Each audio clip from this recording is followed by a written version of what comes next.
শহরতলির ইন্দ্রনগরের চিরঞ্জিতের বাড়িতে গেলেন রাজ্যের মুখ্যমন্ত্রী। শোক সন্তপ্ত পরিবার পরিজনদের প্রতি সমবেদনা জানানোর পাশাপাশি দাবি করলেন আগামী দিনে গোটা পরিবারের পাশে রয়েছেন সরকার। এখানে উল্লেখ করা প্রয়োজন, সাম্প্রতিক বন্যাকালীন পরিস্থিতিতে ৬ আগরতলা বিধানসভা কেন্দ্রের অন্তর্গত ইন্দ্রনগর এলাকাতে চিরঞ্জিতদের নামে এক সাহসী যুবক বন্যা দুর্গত নিজ মাকে উদ্ধার করতে গিয়ে নিজের জীবন বিসর্জন দিয়েছেন। এই ঘটনার খবর রাজ্য জুড়ে ছড়িয়ে পড়তেই একদিকে যেমন চিরঞ্জিতের সাহসিকতার জন্য তার প্রতি মানুষের কৃতজ্ঞতা বোধ অনেকটাই বেড়ে যায়, ঠিক এর পাশাপাশি চিরঞ্জিতের এই মর্মান্তিক পরিণতিতে ব্যাপক প্রতিক্রিয়া তৈরি হয়। আজ রাজ্যের মুখ্যমন্ত্রী প্রফেসর ডক্টর মানিক সাহা ইন্দ্রনগরে অবস্থিত মৃত চিরঞ্জিতের বাড়িতে গিয়ে তার বৃদ্ধ বাবা মা সহ অন্যান্যদের সাথে কথা বলেন। মুখ্যমন্ত্রী একদিকে যেমন চিরঞ্জিতের সাহসিকতার প্রশংসা করেন, ঠিক এর পাশাপাশি তার এই অকাল প্রয়াণে গভীর শোক প্রকাশ করেন এবং তার বিদেহী আত্মার চিরশান্তি কামনা করেন।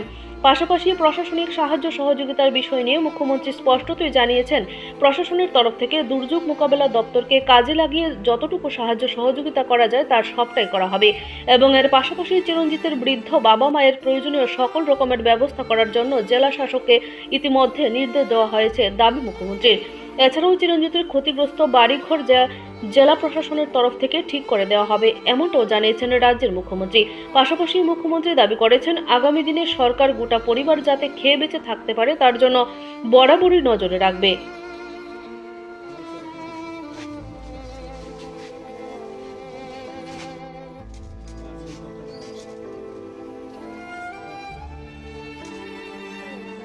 তো তারা বাচ্চারা জলে যে সময় পড়ছে বাকিগুলোরা মানে খুঁটি নিচে করে দাঁড়াতে না পারাতে সে কাটতে যাওয়া না, তো বাচ্চাটা নিয়ে উঠতে উঠতে সে হাত থেকে ছুটতে গেছে।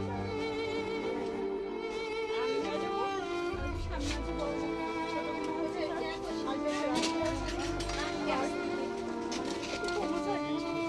সবাই ছোট